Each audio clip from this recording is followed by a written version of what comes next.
The sun was slowly setting over Maplewood Park, painting the grass with soft golden light.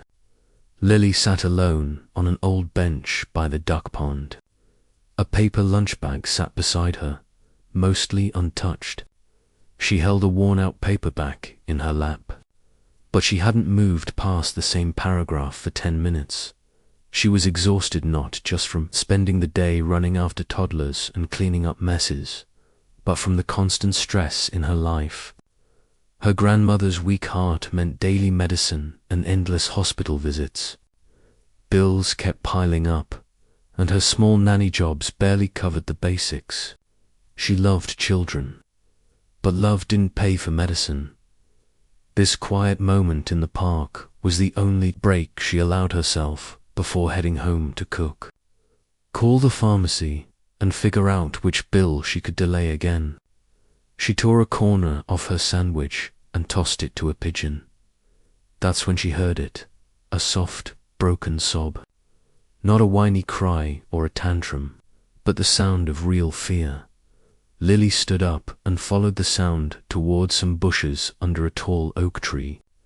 There, she found a little girl about 5 years old, hugging a stuffed grey bunny. Her hair was messy, her cheeks streaked with dried tears, her tiny body shaking. She wasn't even crying anymore, just too scared. Lily crouched a little distance away, speaking softly. "Hi, sweetheart. Are you lost?" The girl clutched the bunny tighter, but said nothing. Lily didn't push. She knew when words wouldn't work. Instead, she sat on the grass nearby, keeping her voice calm. She pulled a small pack of cookies from her bag. "You know," Lily said gently, "I once knew a little kitten who got lost in a big park. She was so scared, but someone gave her cookies and told her it was okay to feel afraid." The girl glanced at her just for a second, but it was enough. Lily opened the cookies and placed them close by. "Would you like one?" After a pause, the girl slowly reached out and took one. "That's a very brave kitten," Lily smiled. They sat together quietly. Lily gave her some water and showed her a simple breathing game. Lion breaths, big inhales, and slow exhales. The girl copied her, shaky at first, then steadier. "What's your bunny's name?" Lily asked. "Mimi," the girl whispered. "Well," Lily said softly, "Mimi is lucky to have you." The girl nodded, then shuffled closer. Without saying a word, she leaned against Lily's side. Lily put an arm around her gently. The girl's trembling began to fade. Susan clung to Lily's cardigan as if it were her anchor. Lily leaned down and whispered softly, "See? Lost kitties don't stay lost forever." Then came the sound of footsteps, uneven, desperate.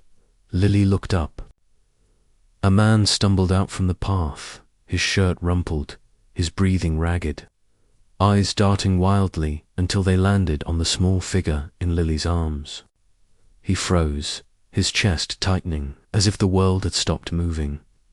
Susan didn't flinch. She stayed curled against Lily. "Is she your daughter?" Lily asked gently. The man gave a shaky nod and stepped closer. "Her name's Susan." I turned away for just a second, and she slipped away. His voice cracked. "She was scared," Lily said softly. He dropped to his knees beside them, tears shining in his eyes. "She hasn't let anyone hold her like that. Not since he swallowed hard. Since her mum left." At those words, Susan stirred. Slowly, she peeked up at him, hesitant, then stretched out one small hand, still gripping Mimi the bunny tightly in the other. The man's lips trembled as he took her hand. His fingers shook. "Thank you," he whispered hoarsely, his voice thick with emotion. "I don't even know your name, but thank you." Lily looked down at the little girl resting in her lap. the weight of her trust warming something deep inside her. "My name's Lily," she said softly, "and I think your daughter is one very brave little kitten." "My name's James," the man replied quietly, still kneeling there, "and this is Susan, my whole world." But Susan didn't move. She stayed pressed against Lily, clutching her cardigan and her bunny as if both could keep her safe forever. James's voice broke. "I've never been so terrified in my life." Lily offered a gentle smile. She was scared. "I just did what anyone should." James shook his head firmly. "No, most people would have walked by. You didn't. You saw her." Lily didn't know how to answer that, so she simply nodded and smoothed Susan's tangled hair. Finally, James stood and extended his hand to Lily. She hesitated, then placed her hand in his. He helped her up carefully. Susan released her cardigan but stayed close at Lily's side, her little eyes flicking toward her father, then quickly away again. James noticed and forced a small smile. Clearing his throat, he said, "There's a coffee shop just around the corner. Could I maybe buy you something? Just to say thank you." Lily hesitated. Her feet ached. Her day had already been long, and she never went for coffee with strangers. But then Susan tugged her hand gently. "Please," the little girl whispered, her voice fragile but clear. Lily blinked. It was the first word Susan had spoken since they met. She looked at James, then nodded. "Okay, but only if she gets something sweet." A few minutes later, they sat together at a small table by the window of the cozy cafe. Susan sat close to Lily, dipping pieces of cookie into her glass of milk. James sat across the table, his hands wrapped tightly round his coffee as if it was the only thing steadying him. He didn't ask about Lily's work, her past, or her life. His questions were only about Susan. Did she say anything before I came? "Not much," Lily replied gently. But she listened. She responded to stories. James nodded slowly, his jaw tightening. She used to be so talkative. But then her mum left. 2 years ago. No goodbye, just gone. Lily said nothing. Her chest ached. "She hasn't called me Dad in almost a year," James added in a low voice. "Now it's just James, like I'm a stranger passing through her life." Lily's eyes shifted to Susan, who was quietly drawing little shapes in the condensation on her glass. "She's not afraid of you," Lily said softly. "She's afraid of loving someone and losing them again." James's head snapped up, startled, then dropped again, his voice heavy. "Maybe, but I don't know how to reach her anymore. Everything I do feels wrong." "You're trying," Lily said gently. "She sees that, Tevin, if she doesn't know how to say it yet." When it was time to leave, James paid. Outside, the evening sky had turned a soft violet, a breeze rustling the trees as they stood together in silence. None of them seemed ready to part. Then suddenly, Susan turned and wrapped her little arms around Lily's waist. Lily froze in surprise. The girl pressed her face into Lily's side, her tiny hands gripping tight. "You made me not scared anymore," Susan whispered. "Will you be my friend?" Lily knelt down, her throat tightening. "Of course, sweetheart. I'll be your friend." James stood frozen, fists clenched at his sides. He couldn't speak. He just watched, his daughter safe in the arms of a stranger she trusted more than him. His expression flickered between wonder and sorrow, gratitude and disbelief. When Susan finally pulled away, James looked at Lily as if he was seeing her for the very first time. "I owe you more than you know," he said, his voice raw. Lily shook her head gently. She just needed someone to see her. James's gaze flicked back to Susan, and somehow, "She'll let you." Lily turned to leave.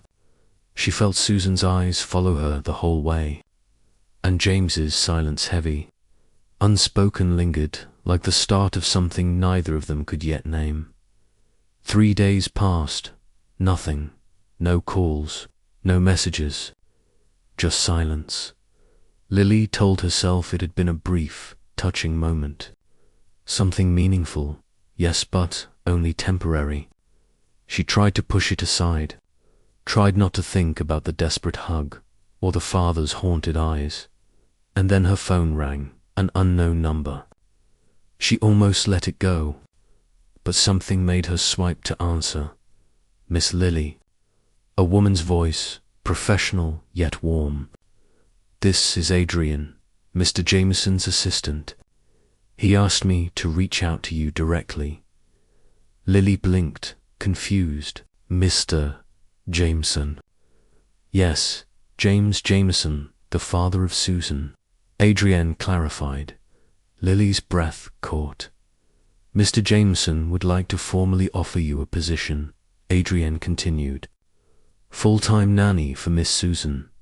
The salary would be 3 times your current rate, full benefits, and complete flexibility to accommodate your grandmother's care."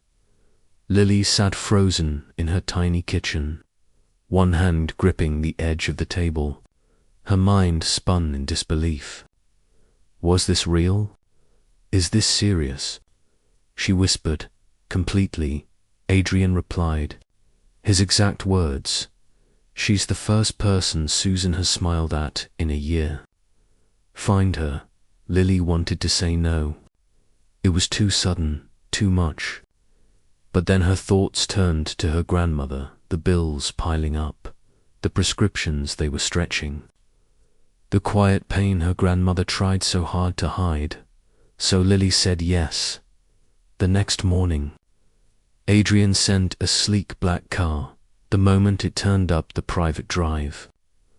Lily knew she wasn't stepping into anything ordinary. The gate alone was taller than any building she had ever lived in, and beyond it an estate that looked like a dream. Glass and stone, modern yet elegant, bathed in light. A man in a black suit opened her door. Another escorted her toward the grand front entrance.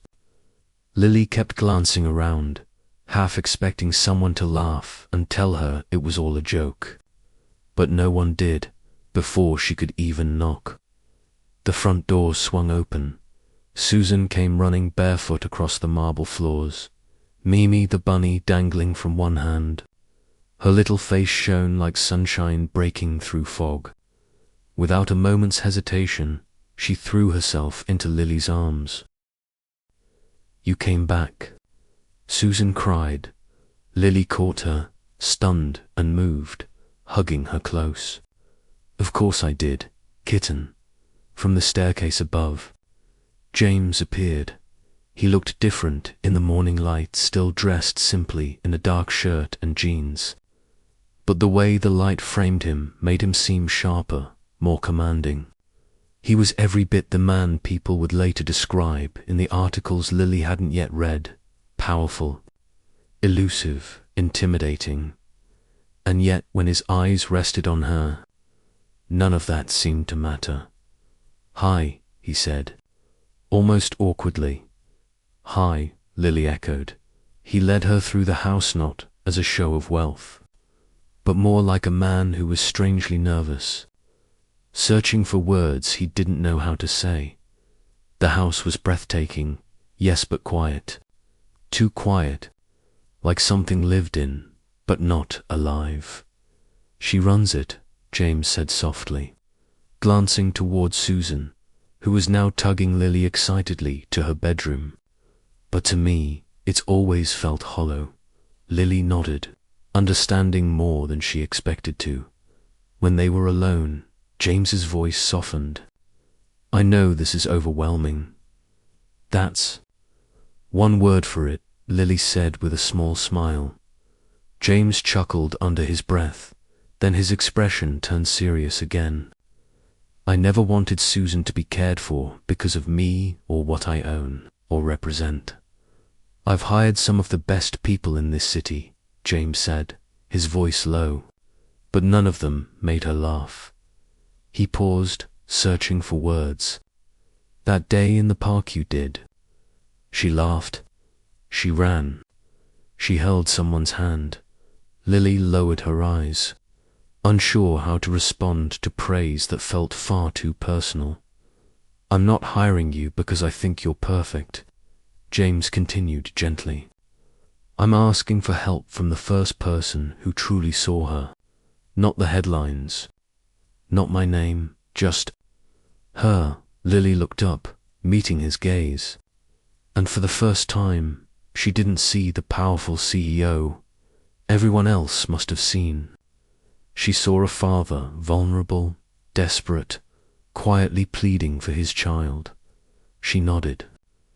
Then let's help her feel safe again. The days began to fall into rhythm, like a soft melody playing in a house that had once been silent. Every morning, Lily arrived to find Susan waiting. Tiny feet pattered through the hallway, bunny slippers dragging against the floor. Mimi, the stuffed rabbit, tucked firmly under her arm. Susan never shouted or ran wildly, not even when she was happy. Her joy came in quiet ways. A gentle smile, a small hand slipping into Lily's. The way she would stand patiently at the top of the stairs when she knew Lily was near. She barely spoke to the household staff. Not even to James, only to Lily, but Lily never pressed her. She didn't ask why Susan never called her father Daddy. She didn't ask why. The little girl flinched when doors slammed too loudly. Instead, she simply gave her space. She listened. She colored beside her. She let Susan read stories to Mimi, even when the words didn't match the page. And slowly, so slowly, Susan began to open up. But only with Lily. James, meanwhile, kept his distance. Always polite. Always grateful. But always hesitant, as though one wrong move might break something fragile. More than once, Lily caught him standing just outside Susan's bedroom door, listening quietly to their laughter, but never stepping inside. One evening, as Lily gathered her things to leave, she found James alone in the kitchen, staring down at a mug of tea gone cold. She doesn't talk to me, he said softly, almost as if confessing a secret. Lily leaned against the doorway, waiting. She talks to you, he went on with a weary smile. But with me, it's like I'm a stranger. She's too polite to push me away, too careful to yell, but there's nothing left. Just distance. She's not angry, Lily said gently. She's scared. She's carrying more than most adults I know. James looked down at his mug, his shoulders heavy. She told me yesterday, Lily added quietly, that you don't like hugs. His head snapped up. What? That's not true. I know, Lily said softly. But she thinks it is. Somewhere along the way, she decided affection might upset you. James's face folded into something raw. He turned away, voice low. She overheard her mother once. Said I only knew how to run a company, not a family. Lily's chest ached. She believed it. The silence stretched between them, heavy with all the words neither of them knew how to say. She still needs you, Lily said softly. She's just not sure how to reach you. Maybe start with something small, like reading to her at bedtime. James frowned. She won't want that. She might, Lily replied gently. Even if she doesn't say so, That night, James stood awkwardly in Susan's doorway, a book in hand. Lily waited outside, listening. Susan didn't protest, but she didn't look at him either. She curled on her side, Mimi clutched close, eyes wide and still. James began to read anyway. His voice stumbled at first, but then found a rhythm. The next night, Susan shifted slightly toward him by the third night. She didn't flinch when he sat at the edge of her bed, and by the second week, Susan leaned into his shoulder and fell asleep there, her tiny hand resting over his when Lily passed by and saw them. James sat frozen, barely breathing, as though afraid the moment would vanish if he moved. She quietly closed the door, leaving them together. Later, Lily found a crumpled paper on the playroom table. It was a drawing, bright colors, unsteady lines. A tall figure with brown hair holding hands with a little girl. Above it, in shaky letters, were the words, "I love my dad the most." Lily didn't write a note. She simply placed it on James's desk, right in the center, that night. Long after everyone else was asleep, James sat alone in his office. The city's pale blue glow seeped through the glass walls. In his hands, he held the drawing like fragile glass. His fingers trembled, and then, without warning, tears slid down his face. He didn't wipe them away. He just sat there in the silence, grieving his failures and, for the first time, daring to believe he might still have a second chance. It began with a simple walk, a quiet afternoon. Lily had taken Susan to the bookstore cafe downtown, the one with painted windows and free marshmallows for kids. Susan laughed laughed as they strolled back through the park. Mimi tucked under her arm, a chocolate mustache on her lip. Lily thought nothing of it. Until the next morning, her phone buzzed, non-stop missed calls, messages, a warning text from Adrian. Do not go online. But she already had. Splashed across gossip sites were photos taken from a distance. Grainy, but clear enough. Lily holding Susan's hand, crouching to tie her shoelace, laughing as Susan pointed at something off screen, and beneath the pictures, the headline screamed, Mr. Nanny. Tech billionaire James Jameson dating his blonde babysitter. The article was merciless. It painted Lily as a gold digger, a seductress, someone manipulating a child just to get close to wealth. The comments were worse. Classic move. Get close to the kid first. Can't blame her. He's hot and loaded. Poor little girl. Just a pawn. Lily felt sick. Her hands trembled as she scrolled. Her throat tightened. All she could think about was Susan's sweet, fragile Susan and how this circus would confuse and wound her. And James, too. His company, his image, his daughter all under attack by noon. Lily had already packed when James came home early. She was waiting at the door with a folded resignation letter. I can't stay, she said quickly, before he could speak. This is already hurting you and it's going to hurt her. Lily, wait, no. Her voice cracked. I care about her too much to be the reason she's scared again. I'm sorry. Their voices carried down the hall. Susan appeared, wide-eyed and trembling. Are you leaving? She whispered. Lily dropped to her knees. Just for a little while, sweetheart. Susan's face fell. But I was going to show you my drawing. I made us in the garden. Lily choked back tears and hugged her tightly. You keep it safe for me, okay? That night, Susan refused dinner. She curled up in bed, clutching Mimi, and cried into the rabbit's soft ears, whispering Lily's name like a prayer. James stood outside her door, helpless. The press did not relent. Reporters camped at the gates. Photographers bribed staff for scraps of gossip. Online speculations spun out of control. The next day, James cancelled every meeting. He stepped onto the podium at a hastily arranged press conference. Cameras flashed. Reporters shouted. He raised a hand, and the room fell silent. "My name is James Jameson. I have never addressed gossip before, because most of it is just noise. But this is different." He drew a steadying breath.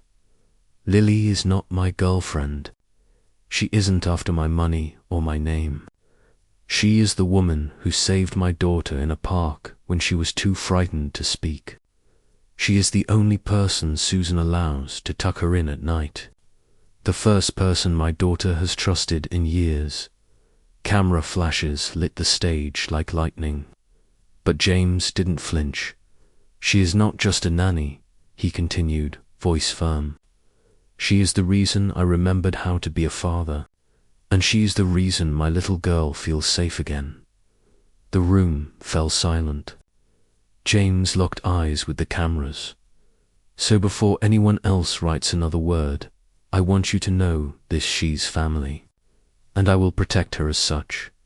Back at the estate, in the quiet of the guest room Lily used to occupy, Susan sat curled under the blanket, watching her father on TV. When James said she's family, Susan whispered into the quiet, "I knew it." 2 days after the press conference, Lily returned. No grand entrance, no dramatic announcement, just the soft click of the front door. Susan's toy rabbit slipped from her hands as she ran full force into Lily's arms. From that moment, everything shifted. Lily was no longer just the nanny. James didn't hand her instructions, didn't treat her like hired help. She moved through the house as though she belonged not because she demanded space, but because her presence filled the empty ones. At breakfast, Susan wouldn't touch her juice until Lily poured it. At night, she only drifted to sleep if Lily tucked her in. James began sending photos throughout the day, Susan hunched over puzzles, or holding up messy crayon portraits of the house, always followed by the same question: "When will you be back?" Still, despite the closeness weaving itself tighter each day, nothing was ever spoken aloud. They lived within a fragile, balanced, careful, respectful, bound by an invisible line neither dared cross, even as every shared glance made the silence heavier. Then came the night Susan fell ill. It began as a faint cough over dinner. By midnight, her forehead burned with fever. Lily tried not to panic. She'd cared for sick children before, but Susan wasn't like other children. She didn't complain. She simply grew quieter, her small body curled tight under the blankets. James was across the country on business. His return flight wasn't until morning, so Lily stayed. She sat at Susan's bedside with a damp cloth pressed to her forehead, whispering soft stories, humming lullabies. At some point, she slipped into bed beside her, careful not to disturb her. Susan stirred once, just once, her tiny hand stretching through the dark until her fingers found Lily's, holding tight when James arrived home at 3 a.m. Disheveled and running on nothing but fear, he didn't even take off his coat. He went straight to Susan's room. He froze in the doorway. The hallway light spilled gently inside, enough to reveal them Susan curled against Lily's chest, Lily's arm wrapped protectively around her. Both asleep, both holding on to each other as though the world outside didn't exist. Susan's hand clutched them together, binding father and caretaker in a fragile, unspoken link. James didn't move, didn't dare breathe too loud.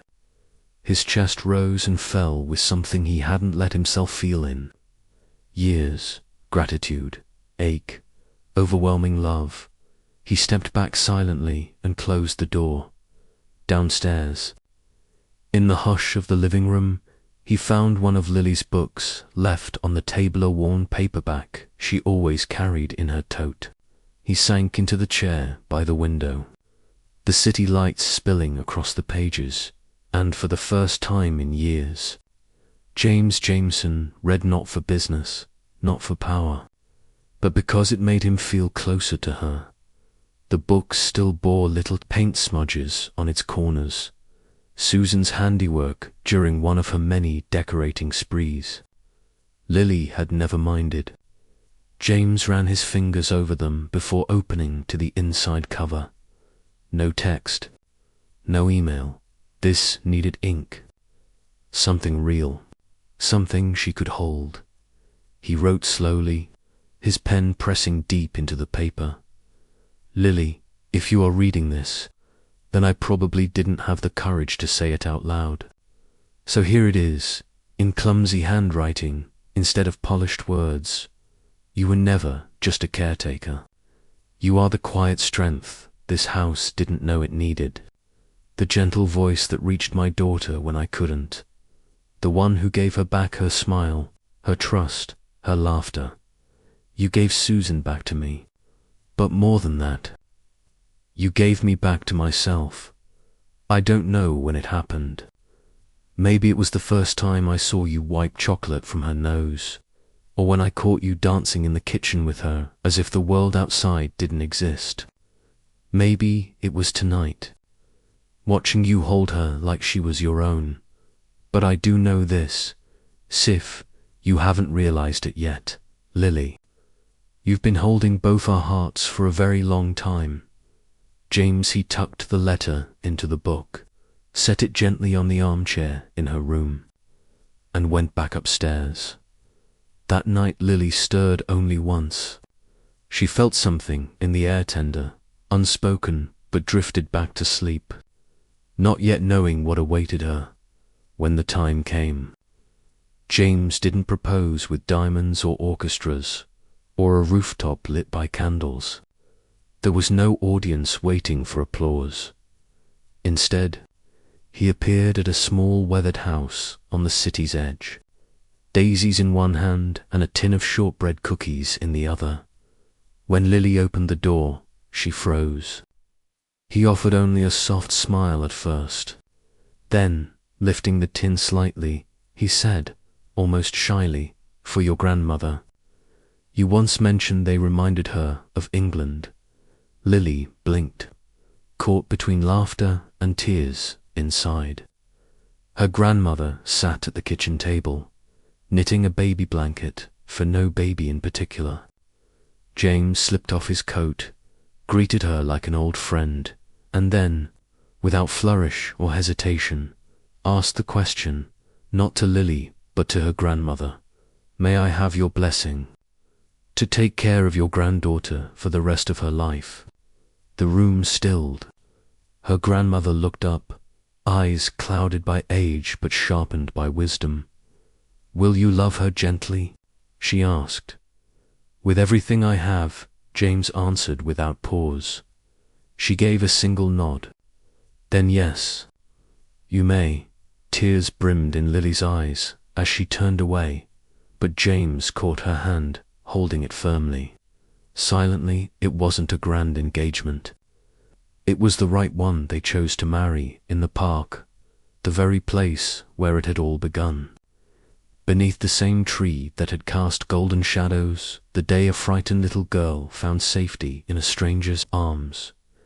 There were no tuxedos, no grand stage, just a white picnic blanket spread beneath the oak tree, a basket of food, and the people who mattered most. Lily wore a simple ivory dress, her golden hair loosely braided with a single daisy tucked behind her ear. James stood waiting in a linen shirt, no tie, looking less like a powerful CEO and more like a man, just a man in love.